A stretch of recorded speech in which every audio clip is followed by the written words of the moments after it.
everyone. Today we will discuss surface area and mass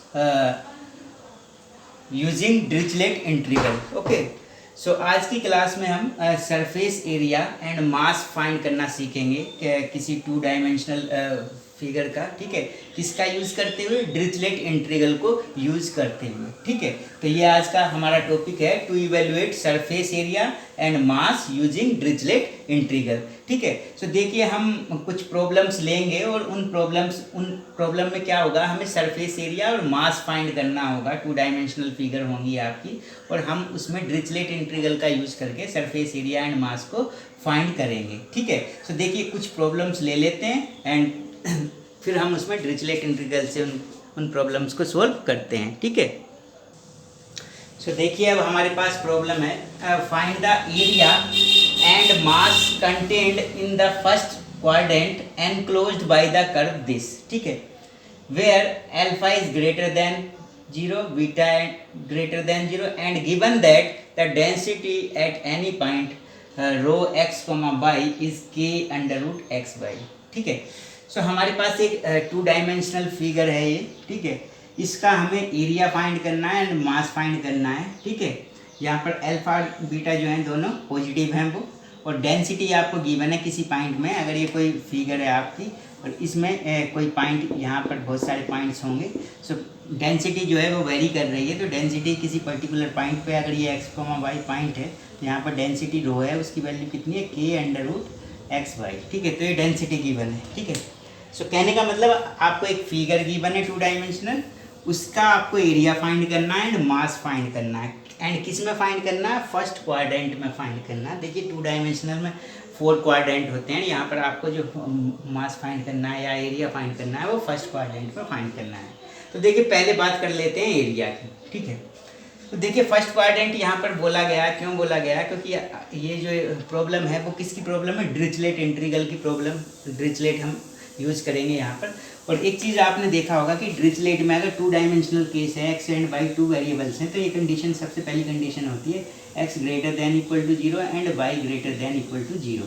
इसका मतलब कि एक्स भी पॉजिटिव है और वाई भी पॉजिटिव है। तो अगर आप 2D प्लेन बनाते हैं, क्वाड्रेंट बनाते हैं, फर्स्ट क्वाड्रेंट, ये सेकंड, ये थर्ड, ये फोर्थ, तो फर्स्ट क्वाड्रेंट ही ऐसा क्वाड्रेंट होता है जहाँ x भी ग्रेटर देन 0 होता है एंड y भी ग्रेटर देन 0 होता है। कहने का मतलब अगर यहाँ पर फर्स्ट क्वाड्रेंट गिवन नहीं भी होता और अगर आपको इस प्रॉब्लम को डिरिचलेट से सॉल्व करना है, तो डिरिचलेट इंटीग्रल जो है आपको जो एरिया देगा, इंटीग्रल करेंगे आप, वो किस क्वाड्रेंट में करेगा, फर्स्ट क्वाड्रेंट में। डिरिचलेट आपको जो एरिया देगा वो किस में देगा, ओनली फर्स्ट क्वाड्रेंट में देगा। उसके बिहाफ पर आपको बाकी 3 क्वाड्रेंट में एरिया फाइंड करना है एंड देन टोटल का एरिया फाइंड करना है। बट यहाँ पर आपको जो एरिया और मास फाइंड करना है वो ओनली फर्स्ट क्वाड्रेंट में फाइंड करना है, बाकी क्वाड्रेंट्स की बात नहीं की गई है। कहने का मतलब जो डिरिचलेट की फर्स्ट कंडीशन होती है कि दोनों वेरिएबल्स पॉजिटिव होने चाहिए, वो यहाँ पर दे दिया गया है। क्या बोल दिया गया उसके प्लेस पे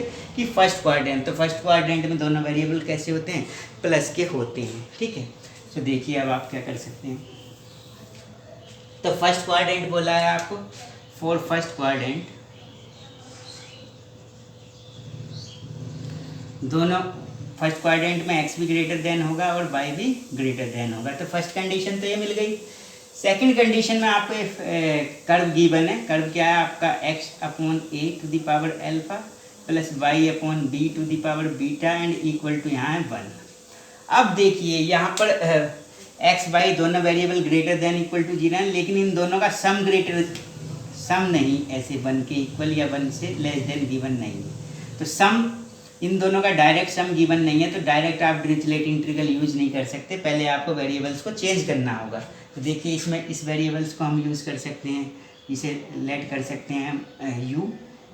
सो लेट u इक्वल टू हमने ले लिया x upon a to the power alpha and v equal to y upon b to the power beta. अब देखिए पावर कर दीजिए दोनों साइड 1 अपॉन अल्फा, तो यहाँ पर कितना हो जाएगा, u to the power 1 upon alpha, यहाँ पर हो जाएगा x अपॉन a, यहाँ पर हो जाएगा b to the power 1 upon beta, यहाँ पर y अपॉन b, ठीक है। तो देखिए इससे आप किसकी वैल्यू फाइंड करेंगे, x की वैल्यू फाइंड करेंगे, तो आएगा a u to the power 1 upon alpha y की वैल्यू फाइंड करेंगे तो आएगा बी टू द पावर 1/बीटा। अब इन दोनों इक्वेशंस का आप डिफरेंशियल कर दीजिए तो एक्स का डिफरेंशियल हो जाएगा dx, एंड ये 1/अल्फ़ा पावर है, अल्फ़ा जो है वो पॉजिटिव नंबर है, तो देखिए a/अल्फ़ा u टू द पावर 1/अल्फ़ा - 1 du हो जाएगा। एंड dy कितना होगा, dy हो जाएगा आपका b/बीटा b टू द पावर 1/बीटा - 1 dv। ठीक है, तो इस तरह से इन दोनों इक्वेशंस का आपने डिफरेंशियल किया। अब देखिए, अब आपको क्या फाइंड करना है, एरिया फाइंड करना है। सो एरिया आपने फर्स्ट सेम में ऑलरेडी स्टडी कर रखा है मल्टीपल इंटीग्रल में।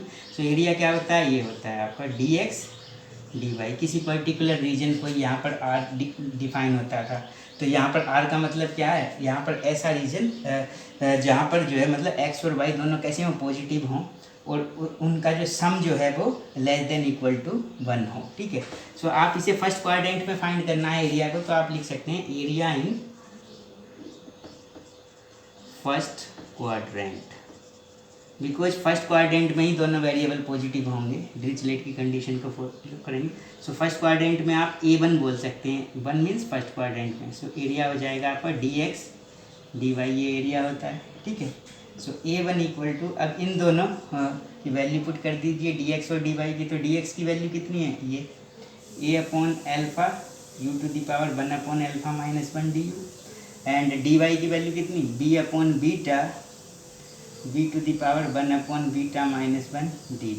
ठीक है, ये दोनों कांस्टेंट हैं, इंटीग्रल से बाहर ले सकते हैं। तो a1 इक्वल टू ab/अल्फ़ा beta integral u to the power 1/अल्फ़ा - 1 b टू द पावर 1/बीटा - 1 du एंड dv। अब देखिए, यहाँ पर आपको ये देखना है कि डिरिचलेट इंटीग्रल आप यूज कर सकते हैं कि नहीं कर सकते हैं, बिकॉज यहाँ पर ये जो आपका फंक्शन है वो किस फॉर्म में है, डिरिचलेट इंटीग्रल की फॉर्म में है। सो देखिए, ये दोनों वेरिएबल पॉजिटिव होने चाहिए u एंड v, वो चेक करते हैं दोनों। तो देखिए, जब x भी पॉजिटिव है तो u एंड v भी पॉजिटिव होंगे, बिकॉज ये u जो है वो x का फंक्शन है, v जो है y का फंक्शन है। तो यहाँ पर आप देखें, अगर ये पॉजिटिव होगा तो ये भी पॉजिटिव होगा, ये पॉजिटिव होगा तो ये भी पॉजिटिव होगा। ठीक है, ठीक है, तो u भी पॉजिटिव, v भी पॉजिटिव। एंड यहाँ पर इसे आपने u लिया था, इसे b लिया था, तो u प्लस b कर देंगे, यहाँ पर u पुट करते हैं, यहाँ पर b, तो u plus b equal to 1। So कहने का मतलब दोनों वेरिएबल्स जो हैं वो पॉजिटिव हैं, एंड दोनों वेरिएबल्स का सम जो है वो 1 है। तो कहने का मतलब डिरिचलेट इंटीग्रल आप यहाँ पर डायरेक्ट यूज कर सकते हैं। तो देखिए, अब डिरिचलेट इंटीग्रल को हम यूज करेंगे।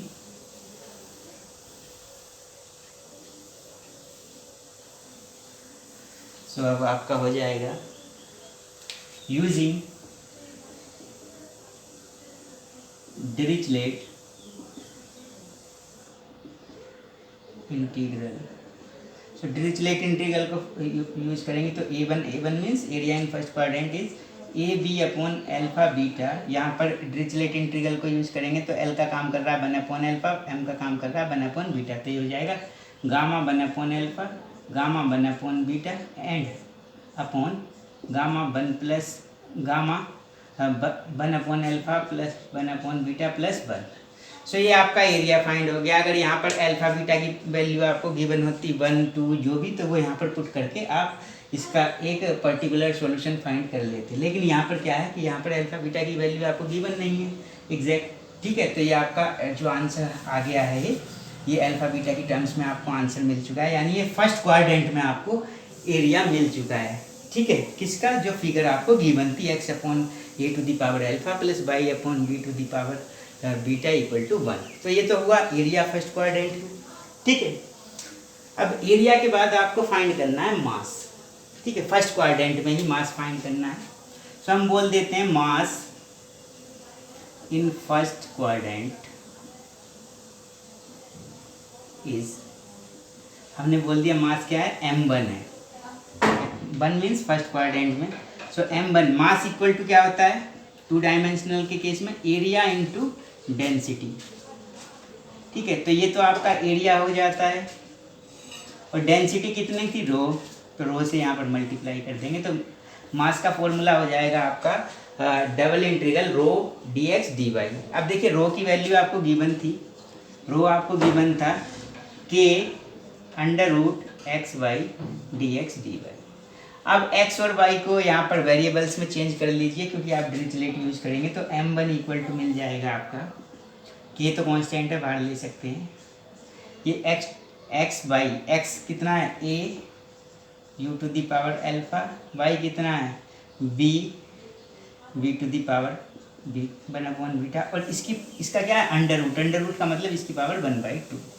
dx की वैल्यू आपने फाइंड की थी, ये dx की वैल्यू है a upon alpha u to the power 1/α -1 du, and dy की थी b upon beta v to the power 1/β -1 dv।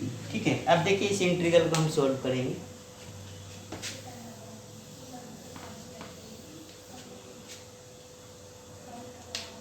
So m1 equal to ये k है, यहाँ पर देखिए a की पावर यहाँ पर मिलेगा 1/2, b की पावर 1/2, एंड यहाँ पर a है, ये b है। सो a की पावर देखें तो यहाँ पर 1/2, यहाँ पर 1, तो कितना होगा 3/2, इसे बाहर ले सकते हैं, तो a टू दी पावर 3/2, इसी तरह से b टू दी पावर 3/2, और यहाँ पर आ जाएगा आपका अल्फा और बीटा। अब देखिए बाकी कितना बचता है इंटीग्रल, ये u टू दी पावर 1/α है, 1/2 है, दोनों एक्सपोनेंट मल्टीप्लाई हो जाएंगे, तो u to the power 1/2α and v to the power 1/2 beta, यहाँ पर u टू दी पावर 1/α -1 है, यहाँ v टू दी पावर 1/β -1 है, ये du और dv। ये a b आप कॉमन ले चुके हैं ऑलरेडी, ये ऐड करके इनकी पावर्स को। ठीक है, अब देखिए m1 equal to k a to the power 3/2 b to the power 3/2 upon alpha beta, ये u to the power sum कर लेंगे, ये u मल्टीप्लाई में है तो यहाँ पर इन दोनों का एलसीएम लेंगे, तो कितना हो जाएगा, यहाँ पर 2 से मल्टीप्लाई करेंगे तो 2 and 1 3, तो u to the power 3/2 alpha -1, similarly b to the power 3/2 beta -1 du dv। अब देखिए यहाँ पर आप डिरिचलेट इंटीग्रल्स को यूज कर सकते हैं, बिकॉज जो दोनों वेरिएबल्स हैं u एंड v, ये दोनों वेरिएबल्स जो हैं दोनों पॉजिटिव हैं, मैंने बताया था यहाँ पर भी, और दोनों का सम जो है वो कितना है 1 के इक्वल है, तो डिरिचलेट इंटीग्रल यूज करेंगे तो ये l ये m, तो क्या हो जाएगा gamma 3/2 alpha gamma 3/2 beta upon gamma 3/2 alpha plus 3/2 beta plus 1। Okay, and this is the final answer. ठीक है, तो ये क्या हुआ, ये फर्स्ट क्वाड्रेंट में जो फिगर आपकी गिवन थी उसका क्या आ गया, मास फाइंड किया आपने, ये उसका मास है। तो देखिए आपने इस प्रॉब्लम में क्या किया, डिरिचलेट इंटीग्रल का यूज करते हुए एक 2 डायमेंशनल फिगर का मास एंड एरिया फाइंड किया। ठीक है, तो इस तरह से आप 2 डायमेंशनल फिगर का मास एंड एरिया फाइंड कर सकते हैं डिरिचलेट इंटीग्रल की हेल्प से। ठीक है, अब एक प्रॉब्लम और लेंगे हम इसके बाद। ठीक है, बिकॉज इस प्रॉब्लम में क्या था कि हमने फर्स्ट क्वाड्रेंट की बात की, अब जो नेक्स्ट प्रॉब्लम हम लेंगे उसमें हम मतलब जब हमें ये गिवन नहीं होगा कि फर्स्ट क्वाड्रेंट में टोटल एरिया या टोटल मास फाइंड करना होगा, तब कैसे करेंगे। तो एक प्रॉब्लम ले लेते हैं, उसे समझते हैं इससे। ठीक है,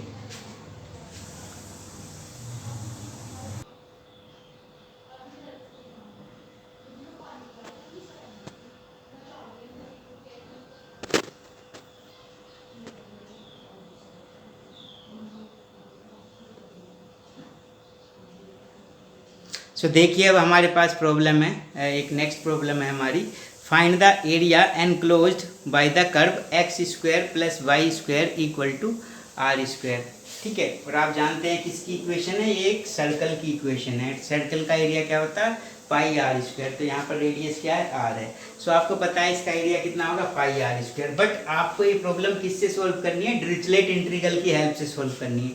तो ठीक है, और एक दूसरी बात ये कि इसमें आपको गिवन नहीं है कि आपको फर्स्ट क्वाड्रेंट में फाइंड करना है, मतलब आपको टोटल एरिया फाइंड करना है उसका। ठीक है, सो देखिए जैसे अगर ये सर्कल है, सो ये इस टाइप से होगा। सो कहने का मतलब इसका जो टोटल एरिया होगा वो सभी क्वाड्रेंट्स में का एरिया सम करने के बाद मिलेगा आपको, लेकिन डिरिचलेट आपको पर्टिकुलर किस क्वाड्रेंट में एरिया देगा, इस फर्स्ट क्वाड्रेंट में। तो देखिए कैसे करेंगे। ठीक है, तो सबसे पहले हमें डिरिचलेट से जब भी सोल्व करते हैं तो फर्स्ट क्वाड्रेंट की बात करते हैं, क्योंकि फर्स्ट क्वाड्रेंट में हमारे दोनों वेरिएबल्स जो होते हैं वो पॉजिटिव होते हैं। ठीक है, तो हम फर्स्ट क्वाड्रेंट की बात कर लेते हैं पहले। सो फॉर फर्स्ट क्वाड्रेंट,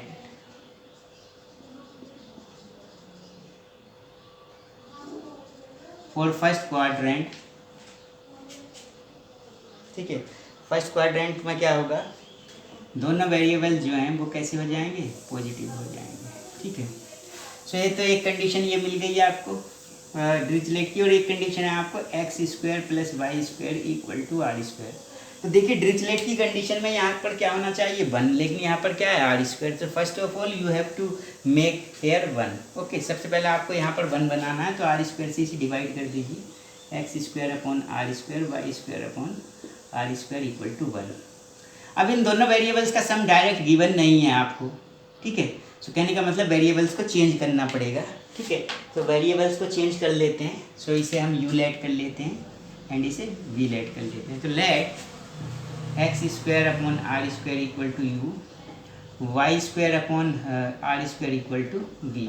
सो इससे एक्स स्क्वायर की वैल्यू आएगी r square u, y square की वैल्यू मिलेगी आपको आर स्क्वायर वी, एंड इन इक्वेशंस का आप बोथ साइड क्या करेंगे, स्क्वायर रूट लेंगे, तो क्या मिलेगा, x equal to r u to the power half and y equal to r v to the power half, ठीक है। दोनों इक्वेशंस का डिफरेंशियल कर दें तो यहाँ पर मिल जाएगा dx equal to r upon two u to the power half minus 1 du, and यहाँ पर इसका डिफरेंशियल y का dy, r कॉन्स्टेंट है, so r by two v to the power half minus 1 dv। अब देखिए आप एरिया सबसे पहले किस में फाइंड करेंगे, फर्स्ट क्वाड्रेंट में फाइंड करेंगे। सो लिख सकते हैं आप एरिया इन फर्स्ट क्वाड्रेंट। सो इसे आप बोल सकते हैं A1। सो A1 एरिया कितना होता है आपको पता है, dx dy, ठीक है। So A1 equal to dx की वैल्यू पुट कर दीजिए, कितनी है, r by two u to the power half minus 1 du, and dy equal to r by two v to the power half minus 1 dv, ठीक है। अब देखिए ये r बाई टू, ये r बाई टू, तो कितना हो गया, आर स्क्वायर बाई 4। इसे इंटीग्रल से बाहर ले सकते हैं, कॉन्स्टेंट है। यहाँ पर मिला u to the power half minus 1 v to the power half minus 1 du dv। अब इस इंटीग्रल के अंदर आप जो फंक्शन देख रहे हैं वो इस टाइप का है जो डिरिचलेट इंटीग्रल में होता है। तो क्या डिरिचलेट इंटीग्रल आप यहाँ पर यूज कर सकते हैं, उसके लिए आपको ये देखना पड़ेगा कि ये दोनों वेरिएबल्स कैसे होने चाहिए, पॉजिटिव, और इन दोनों का सम 1 के इक्वल या उससे लेस देन होना चाहिए। तो देखिए एक्स वाई दोनों ग्रेटर देन 0 हैं, तो देखिए अगर x ग्रेटर देन 0 है तो u भी ग्रेटर देन 0 होगा, और y ग्रेटर देन 0 है तो v भी ग्रेटर देन 0 होगा, यानी दोनों वेरिएबल्स कैसे हैं, पॉजिटिव। अब इसे आपने u लिया था, इसे v लिया था, यही तो u v लिए थे आपने, तो अगर यहाँ पर u पुट करें तो u plus v equal to मिलेगा 1। सो यानी दोनों वेरिएबल्स का सम भी कितना है, 1 के इक्वल है। तो कहने का मतलब डिरिचलेट इंटीग्रल आप यूज कर सकते हैं। तो आप लिख सकते हैं यूजिंग डिरिचलेट इंटीग्रल, तो कितना हो जाएगा, A1 आर स्क्वायर बाई 4, ये L ये M, so gamma half upon gamma half plus 1, ठीक है।